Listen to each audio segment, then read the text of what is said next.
Hi, I'm R.A. Salvatore, Bob Salvatore. Been writing fantasy books for 25 years now and going strong, and you're listening to GenreTainment.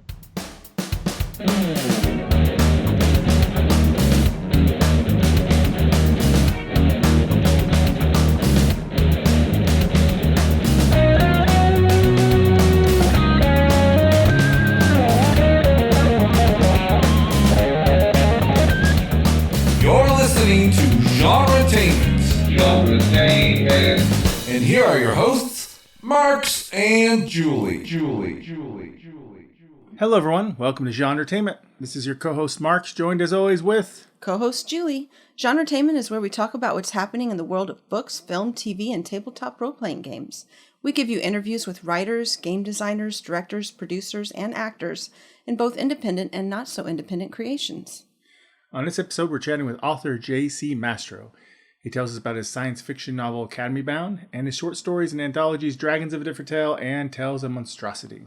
He also talks about his new audiobook for Academy Bound and shares tips for authors on writing and making their own audiobooks. We also include a preview of Mastro's audiobook. Before we start the interview, we want to say it's nice to be back. Yes, it is. I can't wait to get all the other episodes out that we're going to have soon. Not only are we going to have new episodes of GenreTainment, but we have a new actual play series called Genre Play. Yay. You find it at the Cabot Crossing YouTube channel, or if you prefer to give your eyeballs a rest and just listen to it, you can find it on its own podcast feed.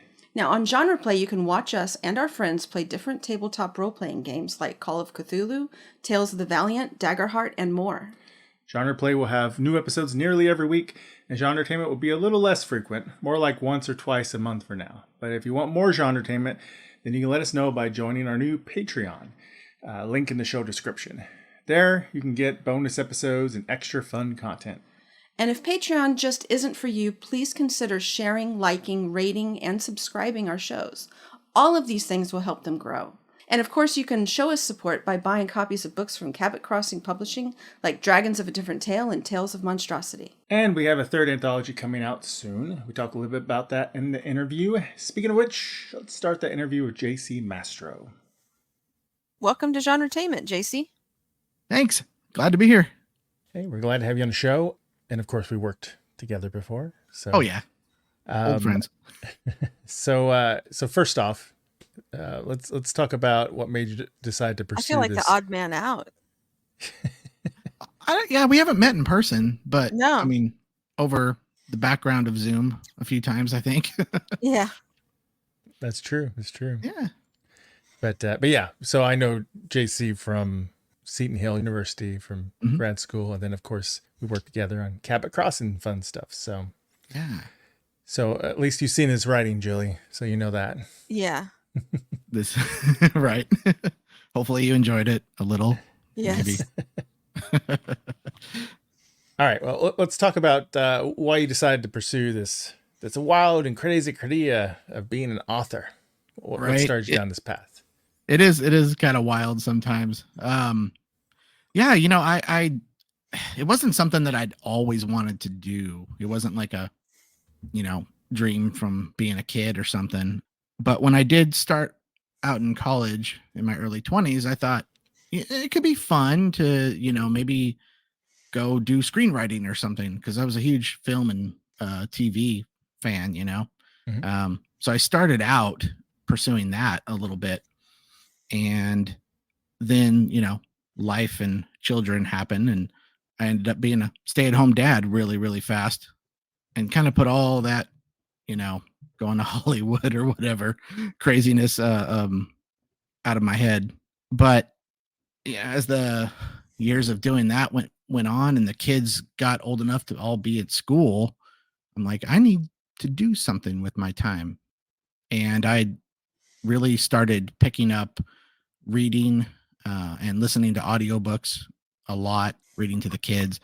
And I'm like, this is cool stuff. I'm really enjoying this. Maybe I should give it a go. I write okay, So yeah, I jumped into a bachelor's program online at Southern New Hampshire and knocked that out, and then ended up at Seton Hill for the MFA. And that's when I think it really cemented that this is something I want to do, and this is fun. and I'm gonna give it all I got and go for it. So yeah, that's pretty much it. Where I am now, it's coming along. Have you had to make some adjustments for your vision? We know that you're visually challenged. I'm not sure how much, but any tips on software that other authors who might have those same issues?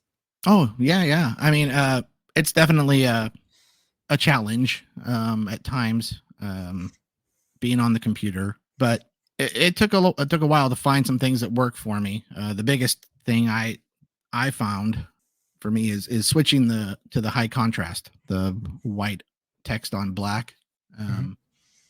That one, for whatever reason, with my vision as it is, the white screen just blows me out. I can't see what I'm doing, and so I really need that change up.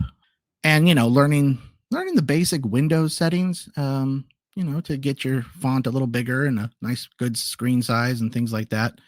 I don't use any like voice to text software on the computer or anything like that. I use it a lot on my phone because those keyboards are tiny and Yeah. it That helps a challenges lot. anybody. Right? That works a lot there for me. But I think the biggest thing that helps me on the computer, and I don't know if a lot of people know about it really, it's there's a Windows magnifier function that you can turn on and off, and it can either be the whole screen or it can be like a little zoom window that moves around with your mouse. And I found that works fantastic for me when I need to just focus in on something on the screen, and I can make it super huge or whatever I need it to be. But the tip I would say for that, you have to have a Microsoft mouse to have it easily accessed on and off like that. Otherwise, there's keyboards and other things, and you got to mess around with it. So, I didn't know that. yeah, I'd recommend that. Yeah, it's a simple thing. You just kind of get the keyboard and mouse center, and then you program a mouse key to turn it on and off, and works really good. For now, we'll see how things go as the years go on. I may or may not, degrade from where I'm at as I get older. But right now, I'm doing okay. I get by, and I can still function and pretty normally without any major vision aids or mobility stuff like that. So, yeah. All right, so let's talk about your novel. It was your thesis, I remember, in the grad school. Your novel, Academy Bound. It's a YA sci-fi book. Why don't you just tell people, what's it about? Yeah, sure. So it's a YA science fiction. Takes place in the not too distant future. It's about 16-year-old Zach, who wants to, more than anything, go to the Earth Alliance Fleet Academy and be an officer like his mom, who was in the fleet before, but she went missing 8 years before when he was a little kid during a civil war of sorts between Earth and their colony worlds. He is absolutely certain she's still out there because she, nobody's given him any answers. Nobody's able to tell him anything about it. So he believes it, and he's going to become this officer in the fleet and as his means to get out there into the stars and find her. So the book is, his first year journey getting there to the academy, of course, passing the exams and coming, to terms with like, there's this whole world in this fleet that he knew nothing about. And he starts to learn little tidbits about his mom and what this is going to be like for him, allies he didn't know he had and enemies he didn't know he had either. And all the while, he deals with a fairly significant anxiety disorder that he's doing his best to work through, during the rigors of this training and social stuff with classmates and girls and all that fun stuff. So yeah, it's a lot of fun. It's techie, and at the same time, I think it's a good, lighthearted kind of story that's good for readers of all ages, really, not just YA. Did you put a date on it, like what year it is, or you keep it kind of vague? I did not. I actually found that really hard to pin down because it's It'll be outdated before you know it. Yeah, Right? yeah, right. That's Well, a bad thing. I'll tell you what. When I wrote it, I thought it was kind of a cool idea. It wasn't a brand new idea or anything, but all the kids and people, whatever, they call them PAIs. They're personal AIs, right? Mhm. They wear it like a watch, and they can program it to be pretty much whatever they want it to be, whatever personality and assistant that they could do, help them do whatever, right? Especially big with the kids. And I put that in the book, and I think I started it in 2018 officially, and here we are now. And I would say we're not that far away from AI being capable of this, Yeah. really, really fast. You can already program them to be your best buddy for the most part and get it to do all kinds of stuff for you. And before long, I'm sure people will have their own on Yeah, their. I saw these wearable AI devices. I don't know how well they'll catch on, but you wear them and then they shoot like light like on your hand or in front on something, project it basically, and then you can Wow. operate. Yeah, like that.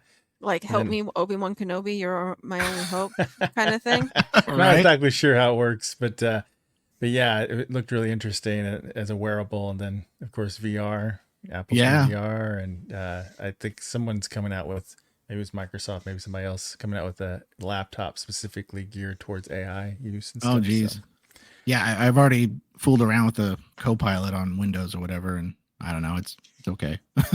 But yeah, it's not Yeah, it's no. not perfect or anything, but it's nice, it's interesting, it's fun, and it is fun, yeah. And I can see some uses for the tools. I mean, the image stuff is a lot of fun. Personally, I like that myself. Yeah. But yeah, no, overall for the book, I didn't really pin it down because, I mean, there's space travel, but it's not like warp speed Star Trek travel. They haven't gotten out of the solar system yet, even though they can go pretty darn quick, around, but not warping around. And the technology, as far as the military type fleet ships go, it's reminiscent of our current like naval battleships and things. They're rugged and bulky, and so it was kind of hard to pin that down. I couldn't say how long it would take us to get there, but I didn't want to get too far ahead or too unrealistically close, so it's kind of ambiguous. yeah, I think that's best because it could get dated really fast. Not careful. Yeah. Think of all the sci-fi that was like, it's the year 1999. Right. And flying saucers and talking robots. And Yeah. Exactly. I want my jetpack. We were supposed to have jetpacks by now. right? Yeah. Jetpacks. Yeah, flying cars and Yeah. Man, people kill themselves in jetpacks. So it'd be Yes, bad. they would. And flying cars. You've seen how poorly people drive now. they Can would Right. drive now. Yeah. Right, you like that. imagine if once you have a fender bender, you have to drop several feet before you hit the ground? Yeah, or like Back to the Future 2. They've got that highway in the air. Yeah. That did not look safe. No, it does not. Mm-mm. No, There's I don't think an already- airbag's going to help you much. No.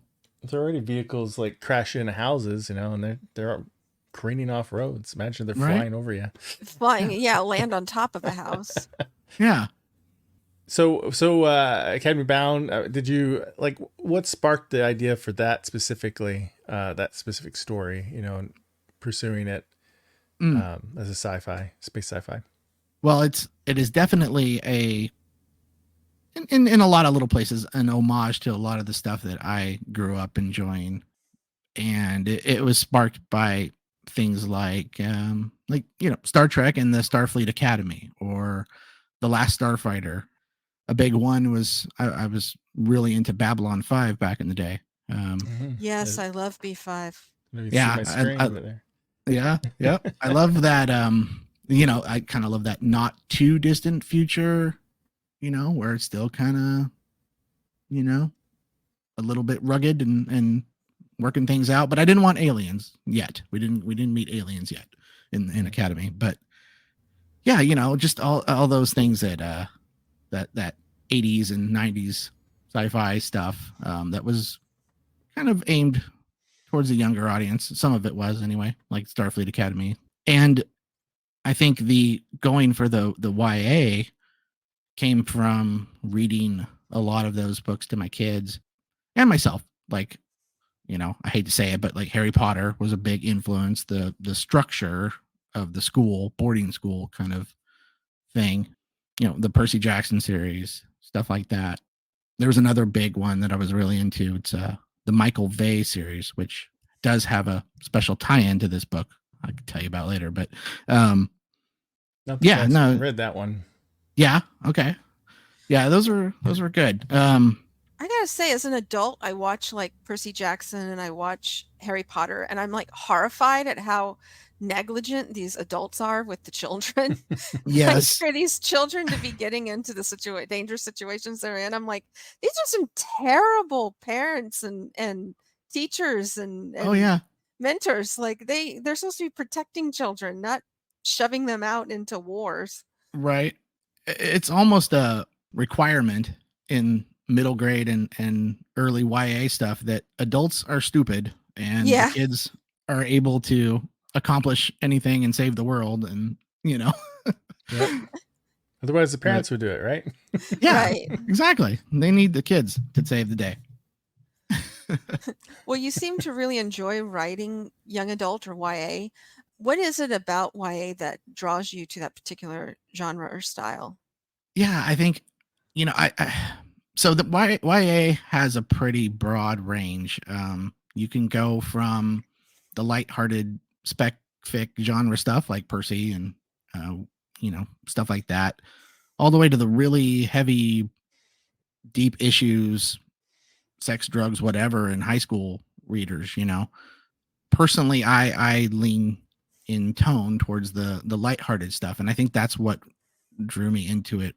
Reading that stuff for myself and reading it to my kids, because I didn't read that kind of thing growing up. Like middle school, I was jumping into stuff like Dune and Michael Crichton and Stephen King, and Right. there was the goofy kid books before that, but I can't remember anything that really was middle grade or YA.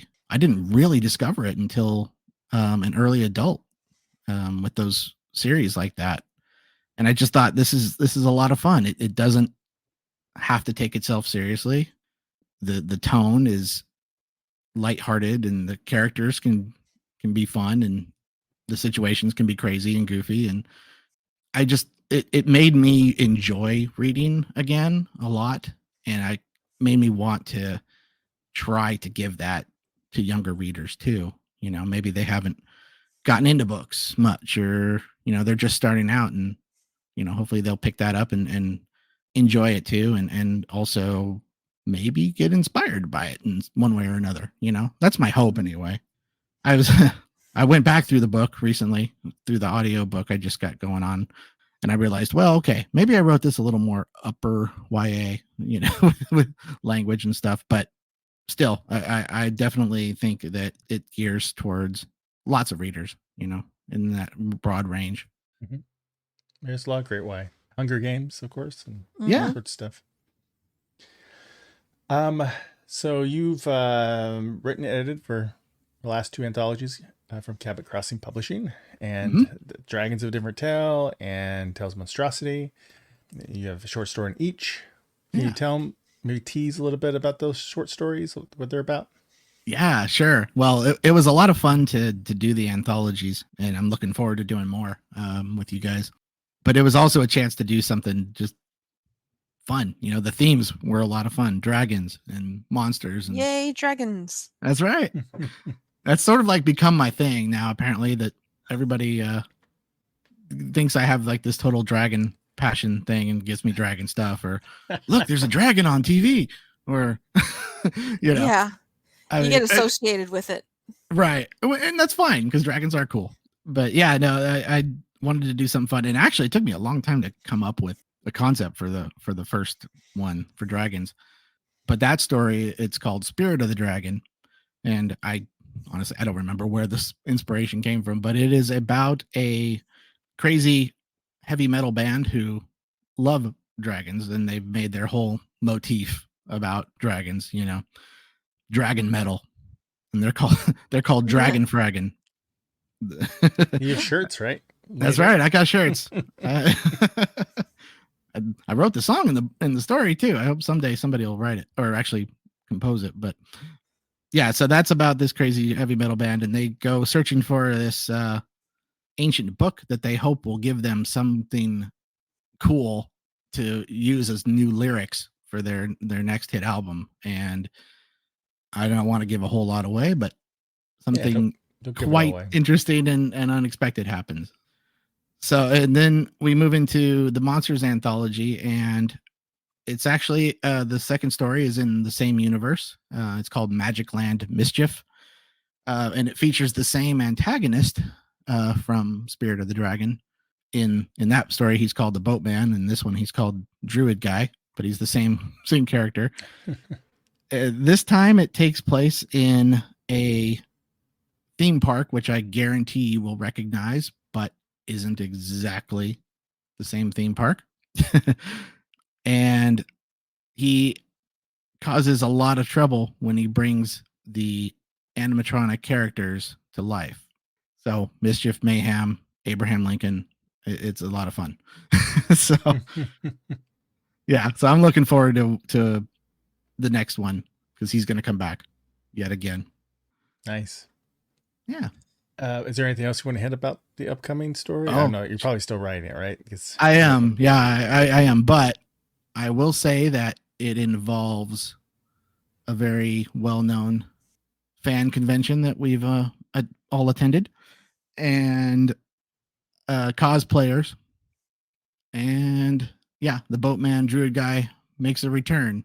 Nice. Yeah, I don't know. Should I give the tale it's twisted on, or no? What do you think? Oh, the fairy tale or Yeah. folklore? Yeah, I think you can do that. Just say All what right. it is. Well, I am going with the Pied Piper. So I think. All right. Yeah. I don't so think anybody else has touched a Pied Piper. So. Yeah, I hope not. That'd be. No. Yeah, I think it's gonna be fun if I can. I said this about Magic Land, but it'll be fun if I can pull it off. Yeah. So. Now, getting back to Academy Bound, do you have an audiobook coming soon? I do. Yes. Do you have a date to share on that? Yeah, I'm gonna call it right now. I'm gonna say it's gonna be released in the very beginning of June, probably around June 1st or so. That's my goal right now, to aim for that. It's already done and completed, and it's fantastic. It's more than I expected it would be. It's just a total thrill as an audiobook nerd to hear my story done by a professional narrator. Yeah. It's super, super cool. Can you say who the narrator is? I can, yes. So, I mentioned that Michael Vey connection. I got the same narrator who did those audiobooks, Fred Berman. He is I don't know, he's won like 4 Audie Awards. He's gotten good 400 plus books. He's a professional actor. I haven't played it, but I know he's the voice of Barry Wheeler in all the Alan Wake video games. Oh, okay. Yeah, I've heard of that. I've never heard of that. Sorry.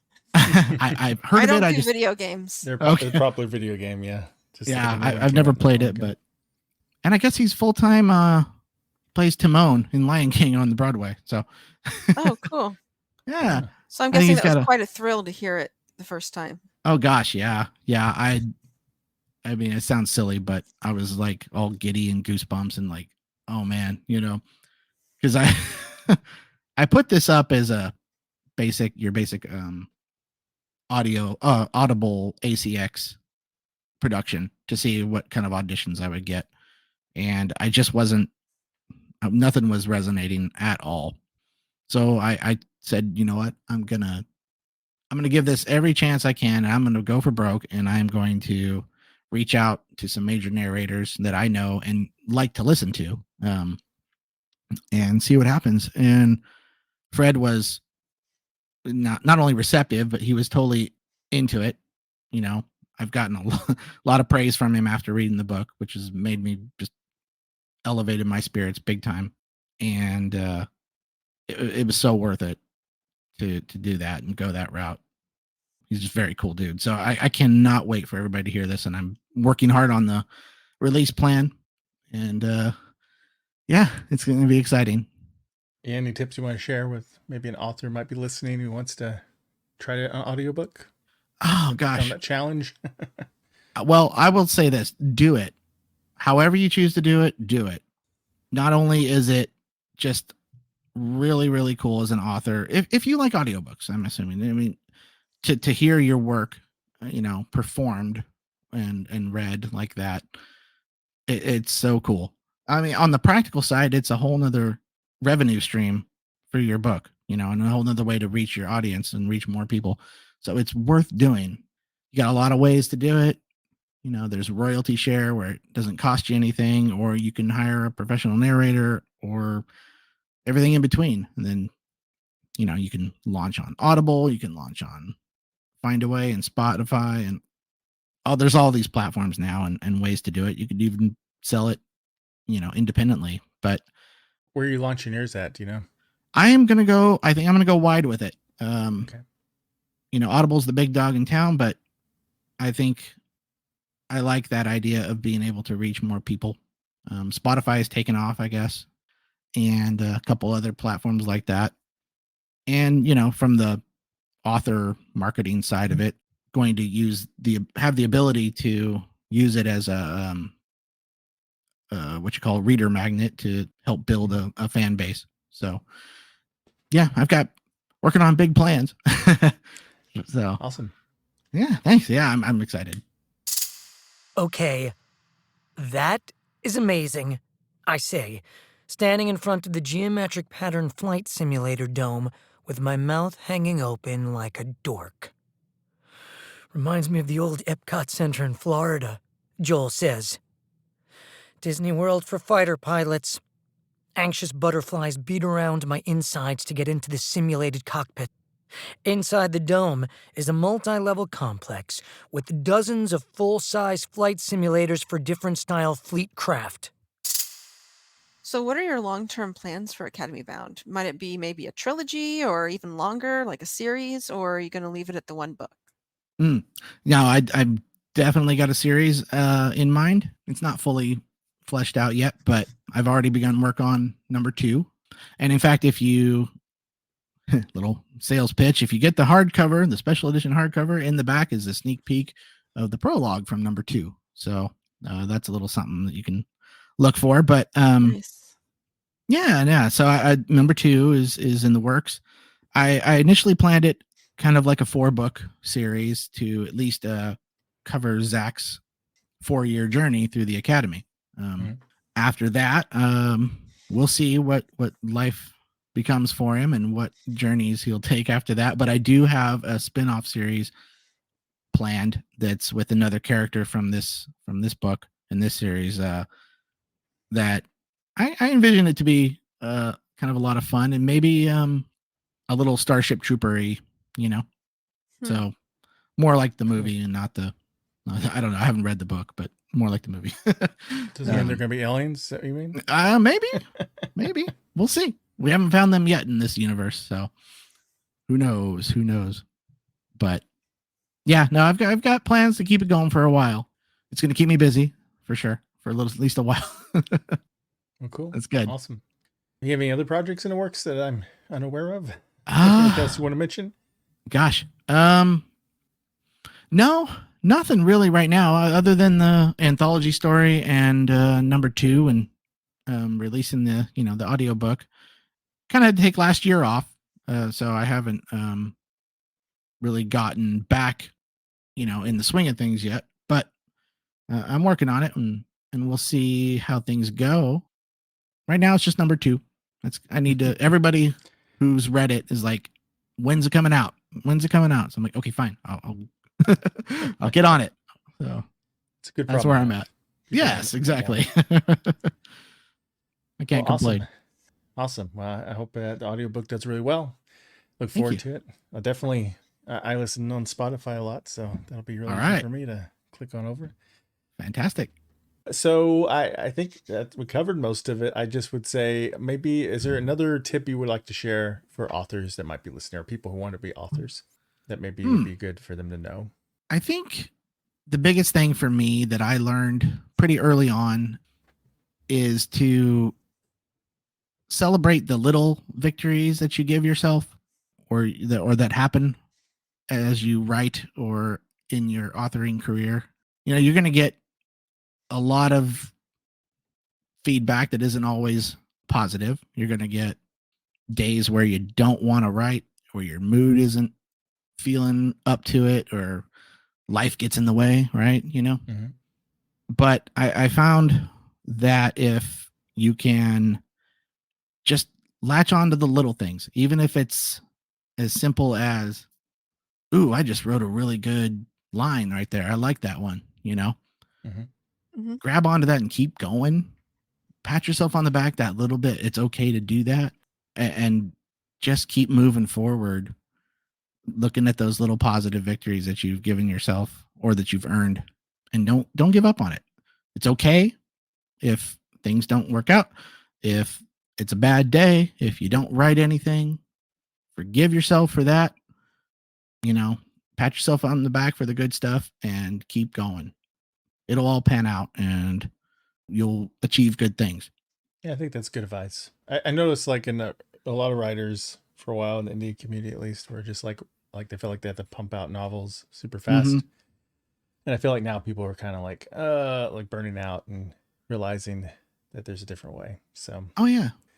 Yeah, absolutely. Yeah. You don't have to, it doesn't hurt, but if you can do that, but if you can do it. Yeah. Some people can do it really well. I'd love to be able to do that. I wish I could. I cannot write that fast. Short stories, maybe, but novels, no.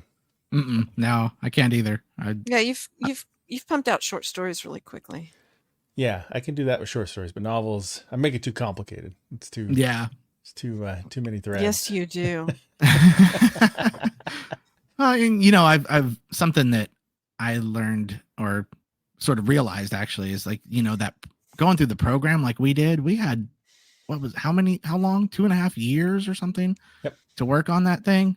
Mm-hmm. Slow, steady pacing, and so many eyes on it and revisions and all that. Like, that's not your own individual process when you, as an individual author, sitting down to do your thing. Like, it doesn't work like that.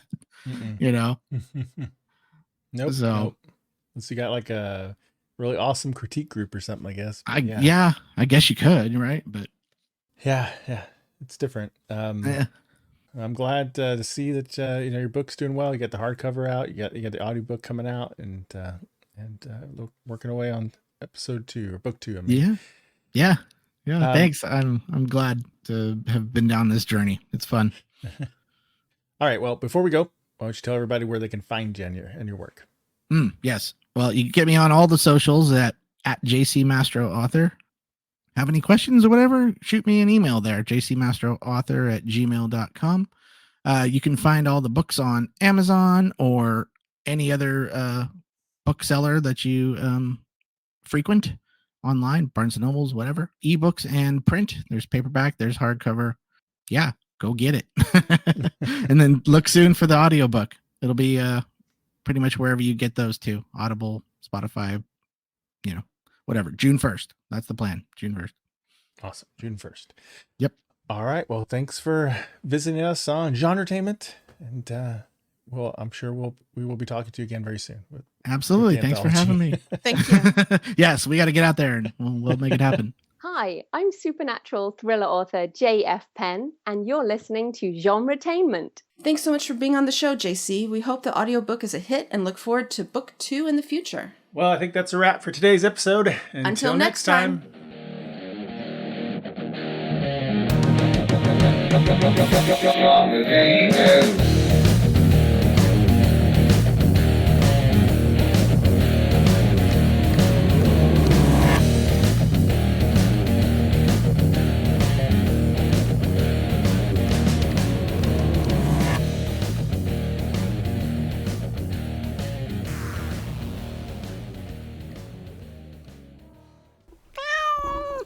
Bad monkey.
spiritus tympanagon,